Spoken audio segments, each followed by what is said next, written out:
Algunos dicen que escuchando distintas voces uno puede construir algo parecido a una verdad justa, una verdad equilibrada. Pero eso supone un peligro, porque si uno escucha siempre voces contrapuestas y una de las voces dice la verdad y otra voz miente, la voz que miente lo que logra es desacreditar la verdad de la persona honesta. Entonces, nadie puede asegurar cómo se construye una verdad. Lo que uno puede hacer, buscando distintos entrevistados, es asegurarse una dirección moral, una honestidad en el camino en la búsqueda de la verdad. Por eso, a partir de ahora, van a ver una serie de videos con entrevistados que tienen diferentes puntos de vista, muy diferentes puntos de vista. Porque voy a entrevistar gente que está dentro del Líbano, obviamente pasándola mal. Voy a entrevistar gente que está dentro de Israel, que o la está pasando mal o la pasó muy mal desde el 7 de octubre del 2023 a esta parte. Voy a entrevistar gente que está en Gaza. Entonces vamos a empezar a ver una serie de entrevistas que, si se quiere, va a haber gente que piense muy distinto, que se contradiga entre sí. Mi rol en este ciclo, en estas entrevistas, es escuchar. Mi manera de enfrentar las entrevistas no es confrontar a mis entrevistados, ni incomodarlos, ni discutir, ni tratar de establecer mi posición moral. Yo cuando entrevisto escucho, hago preguntas de manera respetuosa, elijo evitar palabras provocadoras. Mucha gente te dice, ¿por qué no le decís a tal que eso es un genocidio? ¿O por qué no le decís a tal que ese es un terrorista? Me parece que si uno está entrevistando a alguien, a un chico que está en Gaza y le pregunta qué pensás de los terroristas de Hamas, ya estás condicionando la respuesta. Como lo estabas condicionando si en Venezuela le preguntás a un chavista qué pensás del dictador Nicolás Maduro. Eso nunca conduce a buen puerto, entonces no es mi manera de trabajar. Lo mismo, si entrevisto a una persona de Israel, no le pregunto qué opinás del genocidio en Gaza, porque de vuelta eso va simplemente a cerrar puertas y no a abrir conversaciones. Y a mí me interesa tratar de acercarme de manera respetuosa para escuchar ideas y para tejer puentes entre ideas. Además creo que quien hace eso y que en medio de una entrevista establece tan fuertemente sus posturas sabiendo que la otra parte piensa distinto, lo hace simplemente por la galería, para sentar una posición frente al resto, para dejar asentada su posición frente a su tribuna, por motivos de ego personal. Entonces yo prefiero escuchar, preguntar y que se tejan conversaciones. La entrevista de hoy es con dos chicas, con Tatiana y con Denise, que viven en Israel, en Argentina, nacieron en Argentina, pero viven hace varios años en Israel. Ahí pasaron el 7 de octubre del 2023 y todo este último año, que fue muy intenso para ellas, y les pregunté sobre cómo es la vida en Israel, sobre qué piensan de la gente en Gaza, qué piensan de la gente en Líbano, qué piensan de Irán. Una conversación súper interesante para mí, súper interesante de ver. Así que a quienes les interese empezar a sumar puntos de vista, empezamos desde Israel. Esta es la primera entrevista de estas que voy a hacer sobre personas de a pie dentro de cada uno de estos países en la región. Ya venimos entrevistando a muchos especialistas sobre el tema, pueden ver los distintos videos en mi canal. Ahora voy a empezar una serie de entrevistas con personas de a pie, con personas que están dentro de cada país. Esto es Guerra en Todos Lados, un ciclo de underperiodismo, y vamos a la entrevista.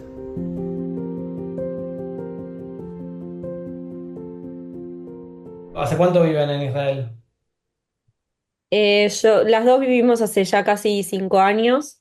La verdad es que nuestro día a día desde el 7 de octubre cambió rotundamente. Antes teníamos una vida en la cual no nos preocupábamos si teníamos que estar cerca de un refugio o si o sea, no vivíamos con una atención constante de que en cualquier momento puedan llegar a venir misiles al centro del país o que cualquier persona en un colectivo, en la calle, te pueda o apuñalar o explotarse. Eran miedos que la realidad no teníamos antes. Teníamos una vida de vacaciones, decíamos, tenemos un país increíble y nos sentíamos que vivíamos una vida de vacaciones por más que íbamos a trabajar, después salir y tener la playa, un grupo de amigos, mucha vida. Tel Aviv es una ciudad que la realidad nunca para y la verdad es que desde el 7 de octubre paró y se volvió gris todo. Si bien somos afortunadas de vivir en el centro del país y quizás a veces estar aisladas de algunas situaciones, como el norte, que desde el 7 de octubre no la viene pasando nada bien, nosotras vivimos con unas tensiones y unas ansiedades que antes no teníamos. ¿Cómo vivieron ese día, el 7 de octubre, el sábado del 7 de octubre de 2023? ¿Dónde estaban? ¿Cómo se enteraron? ¿Cómo lo vivieron? Bueno, yo estaba en Israel, Tati estaba en Portugal, justo el 6 a la noche nos cruzamos en el aire, yo volvía de Grecia y ella se iba para allá. Y me levanté a eso de las 10 de la mañana para ir a entrenar, que nada, justo volvía a un viaje, quería volver a ver la ciudad, lavar, acomodarme, tener el sábado para relajar, porque acá el domingo ya arranca la semana. Y empiezo a ver mi celular y me empiezan a llegar un montón de mensajes de grupos de acá, que por lo general cuando preguntan si están todos bien es que algo pasó, pero puede ser un ataque terrorista, puede ser algún que otro misil, nunca nada como lo que realmente estaba pasando. Hasta que una amiga que vive en España, que vive acá, me dice, ven, anda a trabar todas las puertas de tu casa, cerrá todo, andate al refugio, está lleno de terroristas, están asesinando gente, están secuestrando gente a Gaza, es un desastre, por favor, y ahí como que realmente me empiezo a preocupar, empiezo a ver las noticias, empiezo a ver lo que está pasando, le voy a despertar a mi novio que está en el refugio, le cuento y al toque empieza a sonar la sirena acá en Tel Aviv y ese sonido de sirena es lo que o sea, lo que a mí me hace entender que todo lo que mi amiga me estaba diciendo se estaba volviendo realidad. Después, en el día tengo un lapsus que no me acuerdo nada por el shock, por los nervios, por pensar que hay terroristas en cualquier lado. Y después a las 8 de la noche más o menos volvió a sonar la sirena y ahí cae un misil acá a 2 cuadras de mi casa. Creo que eso fue lo más fuerte de todo este año, el sonido. Tenemos muchas secuelas de los sonidos, un trauma con el sonido acá todos. Y después se viene una semana muy difícil, una semana de mucho estrés, de mucho miedo, fue mucho miedo, porque los terroristas no se sabía dónde estaban. Fue difícil, o sea, fue el estado de alerta, el cuidarse, el no comer, el no querer irse a dormir por las pesadillas, nada, el sentir que hay algo, una amenaza constante y las alarmas todos los días, 2, 3 veces por semana, por día, 2, 3 veces por día las alarmas y los sonidos de la cúpula de hierro explotando los misiles en el aire, fue mucho. La cúpula de hierro es algo porque uno Es un sistema de desde afuera defensa no israelí. lo... Sí, sí, lo conozco, pero digo, uno desde afuera imagina que es una cosa que los mantiene a ustedes dentro de una burbuja que ni se enteran, se No, escuchan, es se sonora, escucha digamos. todo. Sí, Se escucha porque es un misil y que explota a otro misil en el aire y se escucha fuerte y cuando eso explota también hay peligro porque caen los restos. Y la cúpula no agarra el 100% de los misiles, de hecho el 7 cayó uno acá, entonces sí hay un peligro. Si bien nos cubre mucho, no es 100% seguro. Era un misil lanzado por Hamas en Sí, Tropeta. por jamás. Obviamente que imagino que la cuestión de los rehenes las tiene o todos en Israel pendientes y tensos al respecto, pero ¿cómo han ido cambiando su día a día? ¿Volvieron a recuperar esa seguridad que sentían? ¿O más allá de que obviamente se trastocó algo, es más inseguro el día a día? Mm, a ver, no es que es más inseguro el día a día, sino que están habiendo muchas más infiltraciones por todos lados que quizás antes no sucedía. Hay otros miedos. Con respecto a los secuestrados, al principio la realidad es que la esperanza era enorme, enorme, enorme, enorme. Hoy, o sea, se desea que puedan volver con vida, que sus familias puedan o empezar un duelo o puedan recuperarlos con vida y que puedan salir de esa tortura, porque cada vez se ve y se conocen más imágenes, se conocen más historias, y la realidad es que se empieza a ser muy duro también psicológicamente para la cabeza tanto del ciudadano como de las familias. Y Israel es un país tan pero tan chiquito que todo el mundo conoce a alguien que está secuestrado, un amigo de o un familiar de. Entonces uno no puede ser ajeno a esas historias porque son muy cercanas. Eh, Y es, La calle también está toda empapelada con carteles, cada esquina tiene una marca de los secuestrados, cuando vas a pagar, la caja automática tiene una foto, cuando entras al país para apoyar el pasaporte hay fotos de los secuestrados, hay una pasarela con fotos, todo, absolutamente todo está, digamos, no te dejan despejarte, no te dejan olvidar, es que están acá. O sea, el 7 de octubre no termina hasta que no vuelvan todos y eso se siente en cada esquina de las calles y hay muchas, no sé, por ejemplo, plazas. Nosotros tenemos una acá cerca que es la Plaza de Dizengoff, que era un lugar de encuentro, un lugar de salir, de tomar, de festejar. Bueno, hoy eso se convirtió en un memorial del 7-10, está lleno de fotos, de velas. Entonces es muy difícil salir, aislarse por un momento de lo que sucede. Les contaba que hablando con una amiga del Líbano, después de los ataques de la última semana, ella me contaba algo que me sorprendió, no sé si será siempre así, o en el caso de ella que me decía que ella no puede tener amistades en Israel porque no le permiten hablar con gente dentro de Israel, eh, porque puede ser considerado una amenaza o lo que sea. Y le preguntaba cómo se sentía respecto de tratando de bajar la política al margen, si es que esto es posible, respecto de la gente en Israel, y ella tenía un sentimiento de mucho odio ese día. Insisto que esto se da en el marco de un día de ataques, está todo un poco complicado. Entonces me interesaba también hablar con gente que esté dentro de Israel. A nosotros sí nos dejan hablar con gente del Líbano, sí nos dejan hablar con el que querramos.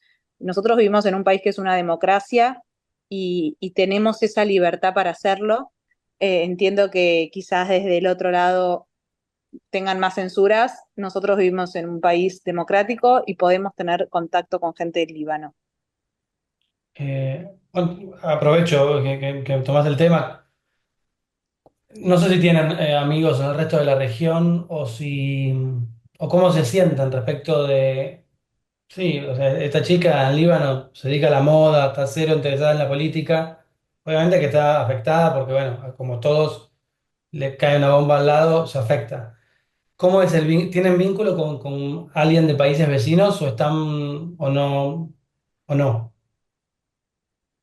No, yo o no. sea, sí, amigos no, pero hemos hablado con muchos, quizás guías de turismo o gente así del turismo, que están muy afectados y que no quieren esto. O sea, no nos olvidemos que no es civiles contra civiles, sino es un grupo terrorista, dos grupos terroristas, uno en el sur del país, uno en el norte del país, Hamas, Hezbollah, está Irán también por detrás.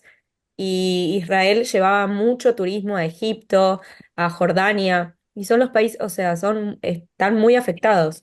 No son contactos diarios, no es que son nuestros amigos, pero hemos hablado y están muy mal.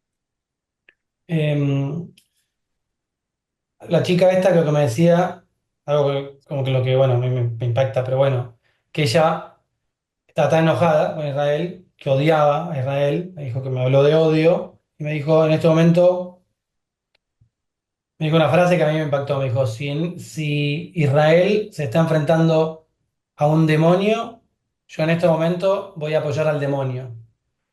Eh, ¿Tienen un sentimiento de odio ustedes? Obviamente que respecto de los terroristas de Hamas seguramente sí, pero de los palestinos, de los libaneses, ¿qué piensan de la gente? No, de hecho, Israel otorgó muchos permisos a palestinos para que puedan ingresar a trabajar. Muchos de esos palestinos que trabajaban acá en Israel fueron los que vendieron la información de los kibutzim, de la familia, de a quién había que entrar el 7 de octubre, cuántos integrantes de cada familia había, sabían todo. Nosotras convivimos acá en Israel con árabes, con musulmanes, judíos, cristianos. No hay ninguna apartheid. Los carteles están en árabe, en hebreo, en inglés. Entonces, desde ese lado no podemos sentir odio para nada. No odiamos a la gente del Líbano para nada. Sabemos que también son civiles inocentes como un porcentaje de la franja de Gaza, pequeño.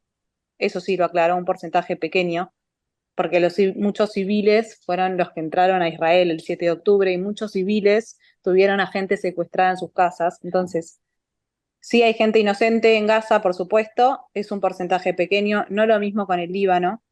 En el Líbano, lo que a nosotras nos preocupa es que ella tenga tanto odio con Israel cuando tiene un grupo terrorista adentro que utiliza en el sur civiles adentro de los edificios, ponen lanzaderas de misiles a Israel, o sea, los utilizan como escudos humanos. A nosotros no nos utilizan como escudos humanos, todo lo contrario, nos ponen en refugios y nos cuidan. Entonces, cuando un grupo terrorista te expone la vida de esa manera, me parece que el odio no tendría que ser con nosotros, sino con tu grupo terrorista. Y la diferencia de estos grupos terroristas y versus el ejército israelí, cómo el ejército israelí valora la vida y valora toda nuestra vida, la vida de los ciudadanos, como también hoy, un día que el ejército israelí atacó en el Líbano, avisó previamente, como también lo ha hecho en Gaza, para intentar cuidar la vida de los civiles lo más posible. Evacúen esta zona porque vamos a atacar acá, acá y acá. Eh, y bueno, la diferencia que vemos en un montón de ejemplos constantemente de cómo de este lado se valora la vida y una vida vale realmente mucho. Y del Y otro el, lado, y el terrorismo al final es eso, valora y aprecia la muerte. Ellos cuando se mueren los reciben 72 vírgenes en el paraíso. Nosotros valoramos la vida y esta es una diferencia, como dice Tati, que se ve en cada lugar, en cada sentimiento y en cada acción. Que un ejército te manda un mensaje de texto y te diga evacúa, creo que habla justamente de querer salvar a esos civiles, porque el ejército de Israel podría no avisar, podría no gastar plata ni tiempo y simplemente bombardear, y no es el caso. Y lo de los Vipers también demostró que Israel hizo una operación muy selectiva. No atacó a los civiles del Líbano, atacó a terroristas que tenían Vipers. Entonces ahí ya de por sí se ve la diferencia. Acá nos están tirando todos los días del 8 de octubre a poblaciones civiles, y que tengamos la cúpula está impidiendo que esto sea una masacre. Hacia adentro de Israel, ya cuando discuten de política con sus amigos o con gente que conocen, hay diversas voces, hay discusiones, están todos de acuerdo. Si yo hablo con cualquiera que agarre al azar mañana, piensa más o menos como ustedes, o hay disidencias. Sé que hubo una marcha con 230.000 personas en contra de las medidas de Netanyahu en Gaza. ¿Cómo es? no, hay mucha diferencia, pero también la diferencia, viste, es sana. No porque estar en guerra tenemos que tirar todos para el mismo lado. Antes del 7 de octubre también había una división muy grande que quizás por un tiempo, los primeros meses, se vio como una unión muy, muy, muy fuerte porque el país lo necesitaba. Y ahora de nuevo cada uno vuelve a tomar como un poco más su decisión o su postura. También está todo muy dividido como por las familiares de los secuestrados que quieren un acuerdo ya, y también está muy dividido por las familias de los soldados que no quieren como que esas muertes. Por eso te decimos cómo se valora la vida, que cada muerte del soldado desde el 7 de octubre duele como si fuera la primera. Entonces no se quiere que todas esas vidas hayan sido en vano y se quiere poder darle la seguridad, tanto en el sur como en el norte, a los ciudadanos que puedan volver a sus casas. Pero sí, hay mucha gente muy enojada con las medidas que se está tomando. También estamos todos muy agotados mentalmente después de estar llegando al año de guerra. Y fueron todos meses intensos. No te puedo decir un mes que no haya sido intenso, porque si no fue por misil, fue por una noticia, fue por rescate de secuestrados, fue por muertes. Pero bueno, sí, obvio que hay disidencia política y también es sano porque, como dijo Ben, estamos en una democracia. ¿Cómo se sienten ustedes respecto de la ofensiva de Israel en Gaza? Entiendo lo que me dicen de que consideran que es un porcentaje menor los civiles, pero como a un año casi, ¿cómo consideran que está el estado de la ofensiva actual de Israel en Gaza, que ya lleva un saldo grande de vidas? Sé que hay números discutidos, Hay pero números que da jamás, como si fuese un ministerio de salud, entonces es muy difícil tomarlos en cuenta, porque voy a aclarar también algo, los terroristas en Gaza no usan un uniforme, son civiles, se visten como civiles, entonces es muy difícil para el ejército de Israel identificar, que igual los tienen muy identificados, pero digo, hasta en ese sentido juegan con sus propios civiles, que no los puedan identificar. Hamas da números de más de 40.000 muertos, informa Hamas. Israel, la verdad es que no informa números y no contradice, dice que esos son números falsos, pero no informa. ¿Cómo se sienten? ¿Sienten que que está siendo completamente justa? ¿No sienten que hay un exceso respecto de la ofensiva israelí en Gaza? Que cuando un porcentaje tan alto de tu población es terrorista o está ligado al terrorismo, por supuesto que van a haber un número elevado de muertos, porque estamos hablando de una población que está consumida por el terrorismo desde que nacen. Se encontraron en casas, en escuelas, en hospitales, en mezquitas, armamento abajo de cunas de bebés, armamento adentro de mochilas de chicos infantiles, la UNRWA, que es un papelón, perdón que te lo diga así, se La demostró que UNRWA, el 7 de para quien esté octubre, escuchando, es la organización que trabaja con los refugiados en Palestina. Digo, para que lo vea, que sepa que es una organización de Naciones Unidas que se encarga de los refugiados palestinos. exacto, y se pudo probar de que el 7 de octubre hubieron muchos trabajadores de la UNRWA que ingresaron a Israel, que filmaron también periodistas lo que sucedía. En la sede de la UNRWA se esconden túneles con armamento, con misiles, con bombas. Entonces, la UNRWA no puede no saber lo que sucede en sus sedes. Y cuando ya se prueba que ahí trabajaban terroristas y que en las casas de los civiles se escondieron secuestrados, gente inocente, y que muchos civiles reciben pagos de Hamás, es muy difícil una sociedad sana. Entonces, si vos me preguntás si la respuesta a Israel es excesiva, creo que hay demasiado terrorismo como para que no lo sea. Sí duele muchísimo ver las muertes de los chicos, porque nosotros en Israel somos gente que apreciamos la vida, que no queremos esto, que entregamos la franja de Gaza hace años para que ellos puedan tener ahí su lugar, para que puedan también ingresar a trabajar, que puedan ganar un sueldo israelí, que puedan vivir bien, pero cuando se te meten un 7 de octubre, te secuestran gente, te queman vivas personas, te violan mujeres y hombres, te descuartizan cuerpos y te hacen todo lo que te da, es muy difícil. Estás empezando una guerra, y en una guerra hay muertos y hay civiles inocentes que mueren de los dos lados. Y también como para sumar y responder puntual a tu pregunta, Israel tiene la tecnología para atacar por aire y romper todo, por así decirlo, y elige exponer a sus soldados, ir por tierra, intentar disminuir las muertes, intentar rescatar a los secuestrados lo más cuerpo a cuerpo posible para disminuir las muertes, pero es muy duro. Si cada vez que te acercás a los secuestrados y los podés ubicar y saber dónde está, te acercás y los matan a- en golpe seco, a mano armada, en un momento al otro, es imposible, o sea, es imposible. Entonces, ¿es duro, es excesivo? Sí, pero no hay otra forma.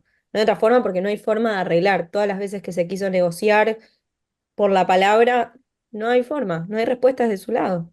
Y también cuando ingresa la ayuda humanitaria, que ingresa muchísimo, o sea, es uno de los lugares que más ayuda humanitaria recibe en el mundo, están los propios terroristas de Hamas asesinando a los civiles que están muertos de hambre y no pueden recibir sus comidas porque se las lleva Hamas. ¿Y qué hacen después? Lo venden. Entonces, o se lo quedan. Digo, es muy difícil que te cuiden los de afuera cuando no te cuidan ni los de adentro. O sea, Israel te cuida más que tu propio gobierno que jamás. Y es muy difícil y la gente no puede hablar, no pueden salir a expresarse porque van y les pegan un tiro.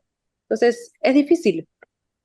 Y también hablando de organizaciones como la Cruz Roja, que no pudo en 11 meses entrar a ver cómo estaban los secuestrados, darles los medicamentos que se necesitan, chequear las condiciones de salud, nada, o sea, no se sabe nada desde el 7 de octubre de un montón de personas.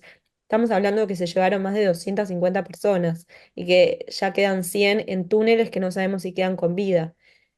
Y que 11 meses después, más 6 personas sabemos al menos que habían sobrevivido al terror y los mataron de un segundo para el otro en un en un tiro en la cabeza. Entonces es muy difícil dar una opinión o decir si estás o no de acuerdo cuando el terror es sin palabras, o sea, realmente es el infierno mismo. Y en ninguna guerra nunca se habló tanto de números como en esta. O sea, es muy difícil porque es un país, un ejército contra un grupo terrorista, y eso hay que entenderlo. No es un ejército contra un ejército. Ni jamás fue contra el ejército el 7 de octubre. Fueron con civiles, a asesinar, a quemar, a violar y a torturar civiles inocentes. Tienen mucha circulación de información, libres de información en Israel, acceso a medios irrestrictos, escuchan opiniones disidentes en los medios o está todo muy, hay un bloque único, digamos? No, vos podés tener acceso a cualquier tipo de información. Israel tiene muy mala propaganda, lamentablemente. Entonces, todo está basado en números y si bombardean algún lugar o lo que sea, salen, claro, los niños ahí ensangrentados eh, para, para mostrar eso, pero no se está mostrando por detrás que los estaban usando como escudos humanos o que en esa casa estaba lleno de explosivos o que abajo de esa casa tienen a los secuestrados. Tiene muy, muy, muy mala propaganda y es muy difícil luchar contra eso. Y también hay un antisemitismo muy grande que, bueno, lo cargamos durante toda nuestra historia milenaria, el antisemitismo. Después de la Segunda Guerra Mundial, creímos que había bajado y ahora se despertó de una manera muy feroz en todo el mundo, no solo en Israel, para todos los judíos del mundo está siendo muy difícil vivir. Nosotros queremos vivir en paz, queremos poder tener una tierra compartida, lo que hicimos mucho tiempo no se pudo, no se puede lograr porque del otro lado solo quieren todas las tierras, entonces es realmente muy difícil y también la gente está empezando a tener miedo en el mundo, o sea, los judíos están empezando a tener miedo, a ser nuevamente perseguidos, a que los lastimen, a que no los dejen entrar a universidades, a que los discriminen en la calle. Entonces, estamos viviendo un momento muy sensible también los judíos en el mundo. Me voy a ir un poco a Israel, voy a hablar más que nada de los judíos porque es un antisemitismo muy feo el que estamos atravesando. Yo lo que quería preguntar, ¿ustedes sienten que probablemente por estar en Israel tengan más contacto con una serie de información que con otra, pero ustedes sienten que en los medios esto se trata de manera justa, se creen que se trata de manera injusta, creen que se trata con cierta animosidad con Israel o no? No, a ver, los medios más, las cadenas más importantes las maneja el otro lado. Al Jazeera, por ejemplo, una de ellas que vende información a un montón de otras cadenas en el mundo. Nosotros sabemos que la media la perdemos, o sea, ellos tienen un ejército de bots también que es muy difícil. Nosotros informamos desde nuestro lado, desde nuestra verdad. Nosotros tenemos una cuenta y a la Wanderer donde mostramos todo, pero esa es una batalla perdida y creo que también nosotros estamos entendiendo que es muy difícil combatir el antisemitismo. Es muy injusto y es muy difícil que lo combata. O sea, no se pudo en toda la historia. Hay gente que desde que nace le meten el antisemitismo en la cabeza y, y es muy difícil ganar la guerra mediática. Son pocos los que entienden que estamos luchando contra grupos terroristas y no contra civiles o ejército contra ejército. Es contra un grupo terrorista. El que lo logra entender intenta a veces profundizar o entender un poco más. El que no compra un discurso que lamentablemente es muy difícil de combatir. Y esto, a ver, todo esto obviamente parte de Irán. Hamas, Hezbollah, son todos financiados por Irán. Nosotras sabemos que en Irán, que en el Líbano, hay gente que no le interesa la guerra, que no quiere la guerra, que hasta te digo, hay mucha gente que de al- en silencio apoya lo que está haciendo Israel porque no quieren a Hezbollah en su territorio. Entonces, nosotros queremos vivir en paz, mucha gente en el Líbano quiere vivir en paz y muchísima gente en Irán también. Pero bueno, estamos peleando con un régimen extremista islamita que no concibe que Israel esté en el Medio Oriente. No nos reconocen y ellos lo dicen muy claramente. Ellos quieren el exterminio. Desde el río hasta el mar, no quieren que exista Israel. Entonces ya es muy difícil negociar con alguien que te quiere exterminar. A mí me pasa que en Argentina los, creo que hay una gran diferencia entre los medios y las redes sociales, ¿no? Porque los medios y las redes sociales un poco responden al propio sesgo de cada uno. Los medios y los medios mainstream en Argentina, yo no creo que tengan una cobertura anti-Israel ni antisemita. Argentina puntualmente tiene una comunidad judía muy, muy grande y creo que dentro de todo algunos logran entender, pero también el problema está fuera de Argentina. Fuera de Argentina se nos... Chile, España, en la mayoría de los países. La Y BBC. Es que ahora, después se retractan con lo que dicen, entonces hasta es vergonzoso. ¿Están al tanto de manejar. que fue cerrada la oficina de Al Jazeera en Israel y después también ahora el fin de semana tomaron las oficinas, el ejército israelí tomó las oficinas de Al Jazeera en Cisjordania, ya fueron cerradas la de eh, Jerusalén o Tel Aviv, no me acuerdo cuál de las dos. ¿Están al tanto de esto de que Sí, Israel echó a Al Jazeera del país de algún modo? sí. ¿Hay alguna cadena israelí en Gaza? De todas formas, cuando si estando acá adentro informás de esa manera, con cosas muy concretas que son mentiras, ¿por qué vas a estar acá? ¿Por qué? Si desinformás, si no informás. ¿Y en el resto de los países hay alguna cadena israelí? En Irán, en Gaza, no la vas a encontrar. Bueno, Al Jazeera es catarí, ¿no? De Qatar, entiendo que En está, Qatar, en cualquier país árabe, si encontrás alguna cadena israelí que esté in situ, fantástico. Yo obviamente que las escucho, yo no tengo, no es mi rol discutirlas, estoy entrevistando, obviamente con algunas cosas no estoy de acuerdo, a mí me parece como periodista sobre todo que hay un valor en que haya voces disidentes y no me parece una buena medida expulsar una cadena de un país. Entiendo, igual la idea no es discutir, es que Es que conversar, el pero bueno. problema es que si hay es que cuando hay mentiras constantes, yo también soy periodista, cuando todo el tiempo se desinforma y se miente, es muy difícil, porque lo que estás diciendo constantemente es una mentira. Israel no Claro. tenía ningún problema con que Al Jazeera esté acá. De hecho, estuvo durante mucho tiempo. ¿O no? En, en Gaza hay influencers que tienen 18 20 millones, cada vez aumentan y aumenta la cantidad de los millones. Tienen más seguidores que judíos en el mundo. Imagínate cómo luchas contra eso, lo que informan, lo que desinforman. Eh, o sea, perdón, pero si un influencer israelí podría, o sea, si ellos podrían venir acá y ver realmente lo que está pasando, buenísimo, pero no pasa eso de ninguno de los dos lados. Entonces no Y, me parece mal. No estamos hablando de que no se está diciendo la verdad, ni que acá hay una unidad, un bloque, todos pensamos lo mismo. Hay mucha disidencia, mucha gente está realmente dividida la sociedad. Eh, Algunos quieren que la guerra termine, otros no, no. O sea, no que no quieren que termine con todo el debate de los secuestrados. Entonces, no es que no hay disidencia o que no se puede hablar o que no se puede discutir. Estamos hablando de falsedades, de fake news, de noticias falsas que incitan la violencia, el odio y la mala propaganda hacia el país. Mm. Sí, bueno, el caso de Al Jazeera fue muy resonante porque es por ahí es la cadena más grande que tiene una mirada más arabista. Y bueno, es muy resonante por, no sé, como cuando Venezuela expulsa a CNN, uno dice, bueno, hay algo que no querés que muestren. igualmente acá puede entrar cualquier ciudadano a Israel y Claro. verlo con sus propios ojos, no te lo tiene que mostrar Al Jazeera. Yo no puedo ir no puedo ir a Líbano, no puedo ir a un montón de países árabes, todo el mundo puede venir acá y lo puede ver con sus propios Estamos ojos. hablando de falsedades, no de que no haya democracia para decir las cosas No, o igual para decir.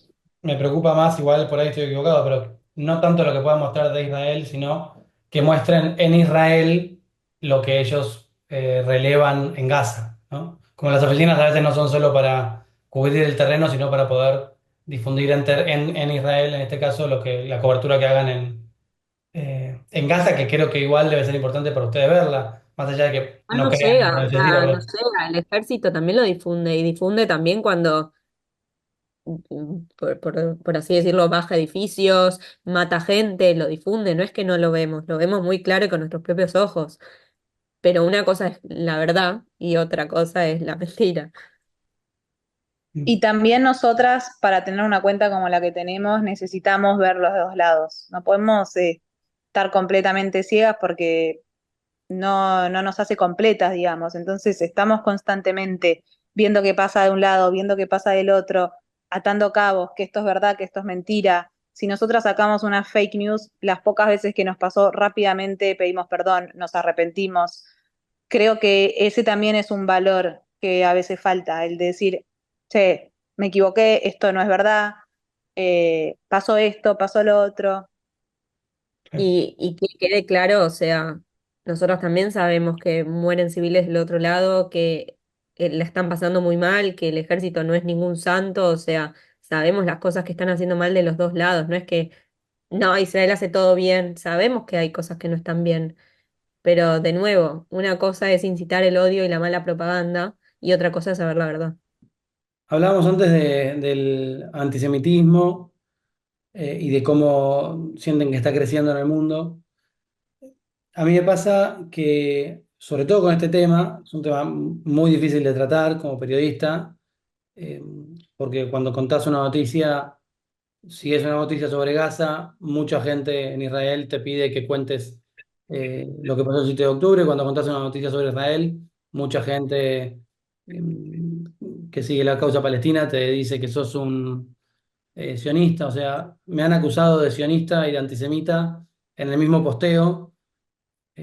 Y es algo que en mi caso es anecdótico, pero empieza a haber una tensión muy grande sobre la propia idea, sobre la sola idea de discutir los temas o de no entenderlo, ¿no? Porque uno no está allá, no necesariamente tiene una postura tomada.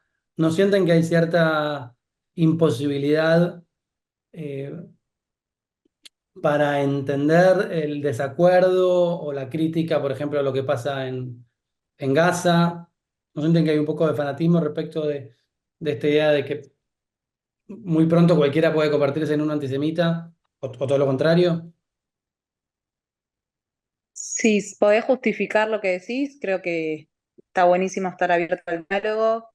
De los dos lados nos nutre. Pasa que por lo general es muy difícil hablar con alguien o antisemita o antisionista, que probablemente no sepa ni lo que significa el sionismo, te lo voy a decir así, porque lo ponen como algo malo y claramente que si lo pones en ese lugar es que no entendés la historia de esa palabra, lo que realmente implica esa palabra. Yo creo que si se puede hablar con respeto y si hay fundamentos, está buenísimo, está buenísimo. Ojalá que todos estemos abiertos al diálogo, pero bueno, hay mucha gente que solo piensa que, nada, que Israel es un país genocida y no sale, no se mueve de ahí. Nosotras gastamos mucho tiempo a veces cuando vemos que la persona no entiende o que a veces, viste, es ignorante y está abierta a escuchar. Hemos cambiado muchas opiniones o al menos dejado a gente pensando. Pero el que viene con odio y sin ganas de escuchar y con solamente ganas de bardear o de pelear, de agresión, no gastamos energía porque nos damos cuenta que ahí no hay nada para hacer. Nosotros también del otro lado preguntamos, escuchamos, hemos tenido un montón de diálogos, de conversaciones como muy enriquecedoras. eh, y ponemos nuestra energía ahí cuando vale la pena. Cuando vemos que no vale la pena, es imposible. Pero entendemos tu punto, es realmente muy difícil y sabemos que para los periodistas está siendo un año complicado tratando estos temas. Sí, sobre todo cuando hay un desacuerdo, o sea, estando de acuerdo con la realidad, o sea, con los hechos, un desacuerdo sobre cómo uno piensa al respecto. Porque, insisto, yo no fui víctima de ningún atentado y no vivo en un país que haya sido. Entonces, mi background emocional es diferente. Pero aún diciendo, ya sé que hay túneles, o que abajo de ese hospital había túneles, o que en esa casa había, digo, aún así, Nosotros digo, también bueno, yo para mí hay un punto en que hay que encontrar otra manera de terminar con Hamas. O sea, para mí, porque estén Como usando cuál, escudos o sea, pero humanos. como cuál, porque son parte de la sociedad, o sea, no es que es un grupo terrorista aislado, son todos parte de esa, lamentablemente, obviamente hay muchos civiles que no pueden hablar y son inocentes, pero están, es el 72% creo, que salió ahora hace un par de meses, que apoya jamás. Entonces es muy difícil, porque está bien, hay un 20 y pico por ciento que no, 29, 28. Pero cuando ya toda la población apoya a un grupo terrorista que apenas asumió, tiró gays por el balcón, va, los cuelga en la plaza, no acepta los derechos humanos, no acepta los derechos humanos de las mujeres, entonces, qué sé yo, o sea, también es un poco el tema de mentalidad. Así es. Nosotras tenemos valores más occidentales y apreciamos quizás otros valores en la vida. también Eh, cuando vemos a los secuestrados en casas de civiles o que los visten de gazatíes o de árabes para que pasen como civiles de la población y que no se encuentren y que estén secuestrados en casas de civiles, o sea, porque así estuvieron y te cuentan el propio relato en primera persona, es muy difícil aislarse. Y también cuando ves marchas, como decía recién, en marchas en Europa con la bandera LGBT y la bandera palestina del otro lado, anda así a Gaza y contame qué pasa. O sea, contame cómo es tu experiencia siendo gay en Gaza. Porque No, no salí, no salí vivo. acá en Israel tenemos el gay parade más grande del mundo, todos los 10 de junio, y se llenan las calles y es una locura. Pero anda a Gaza a festejar lo mismo y contame cómo es. Por eso hablamos de valores. Entonces creo que ahí también es donde uno puede diferir. Porque si no tenemos los mismos valores, y va a ser difícil. Pero bueno, es eso, también hay mucha hipocresía. Yo considero fundamentalmente que si, digo, me pregunto, imaginemos pibes de 10 años, 12 años, 8 años que estén hoy en Gaza, que muere su familia. ¿Qué posibilidad hay que ese chico no crezca odiando a Israel y no se prolongue el odio a Israel durante las siguientes generaciones y esto no se vuelva infinito? Esa es realmente una de mis preocupaciones principales. Digo, ¿cómo se resuelve, El cómo problema se es que resuelve el odio, ¿no?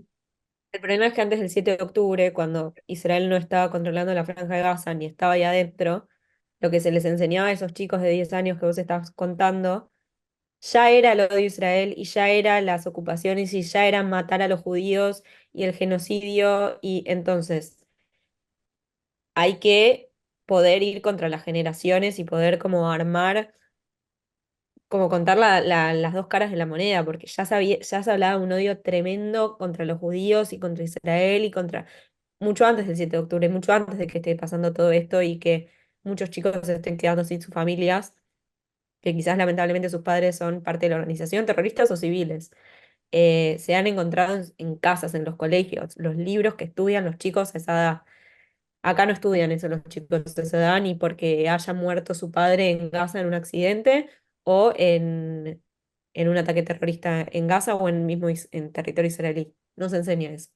Ya si desde la educación te enseñan a matar a un judío o te ponen libros o teorías de los nazis, es muy difícil, pero no es que era en una escuela de Gaza. En la mayoría de las escuelas de Gaza se encontraron todo lo que está, digamos, de libros, teorías, Hechos en la- los juegos, como los rompecabezas, todo estaba armado y campamentos de verano para el odio a Israel. Entonces, ¿cómo haces? Cuando encima ni siquiera la gente puede elegir su propio gobierno, porque también hablemos de eso.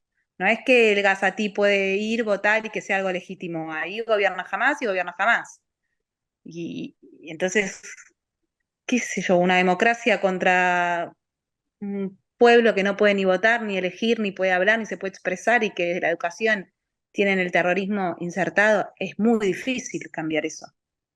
Obviamente que esto puede durar 7 horas y media, pero no pago el Zoom Premium, así que me voy a ir cortando. ¿Hay algo que quieran agregar? Yo les agradezco la conversación. Como le dije, hablo también hablé antes con la chica esta del Líbano. No sé si quieren agregar algo, mi idea es escuchar y bueno, compartir las entrevistas.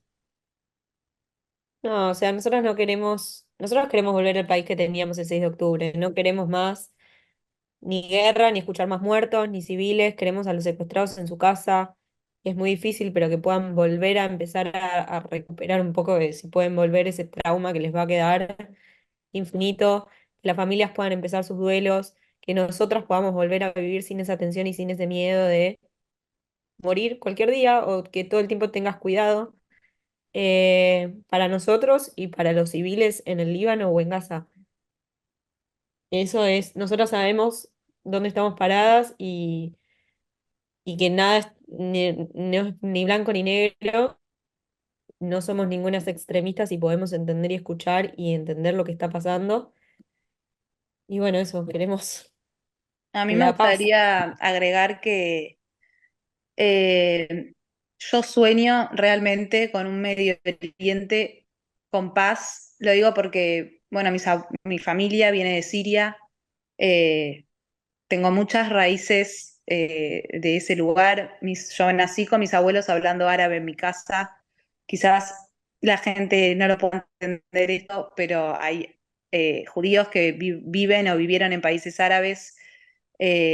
Era algo muy diferente, no existía este terrorismo. Entonces, mi sueño es que cada país de Medio Oriente pueda vivir en paz, puedan aceptar a Israel y podamos todos convivir. Sé que es un sueño muy irreal en este momento, pero yo sueño con eso, sueño con algún día poder ir a Siria, de donde nacieron mis abuelos, poder visitar y que la gente en el Líbano viva tranquila, la gente en Gaza pueda vivir tranquila, nosotros podamos vivir tranquilo y que se nos acepte. Bueno, ojalá se cumpla. Gracias de vuelta por la conversación y seguimos en Gracias. contacto.